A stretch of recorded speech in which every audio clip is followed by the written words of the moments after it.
यार अक्सर औकात हम अपने बच्चों को मोबाइल दे देते हैं और इस पे बहुत गलत वीडियोस आती हैं जो आपके बच्चों को नहीं देखना चाहिए। तो भाई इस मसले के हल के लिए भी आपका भाई फरहान 86 पे आ गया। यार अल्लाह के बंदे, आप बच्चों को मोबाइल देने से पहले एक सेटिंग क्यों नहीं लगा देते? यार नहीं पता ना।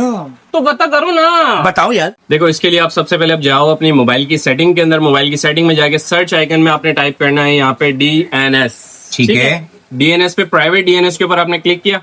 इसको ऑटो पे से हटा के स्पेसिफिक DNS पे टाइप करो। अब जो मैं टाइप कर रहा हूँ ना, आपने सेम वही यहाँ पे टाइप कर देना है। एडवर्टाइजमेंट नहीं आएंगे फिर? बिल्कुल भी नहीं आएंगे। ठीक है, ये देखो स्पेलिंग चेक कर लो, करेक्शन कर लेना। बिल्कुल सेम ये टाइप करके एक दफा आपने सेव करना है और मोबाइल को रीस्टार्ट कर देना है। अब कोई भी गंदा ऐड इस मोबाइल में नहीं आएगा, गारंटी है। ये लो, अब आप आसानी के साथ अपने बच्चों के हाथ में मोबाइल दो, पूरा दिन यूज करें, कोई एक चीज गंदी नहीं आएगी। भाईजान प्राइवेसी जरूरी है क्योंकि आपका ये फ्यूचर है। इस सेटिंग्स को लाजमी कर ले। और भाईजान फरहान 86 और जैजी भाई को तो फॉलो करना ही करना है मेरे भाई, क्योंकि हम वो वीडियोस दे रहे जो कि डेली मर्रा पे आपके इस्तेमाल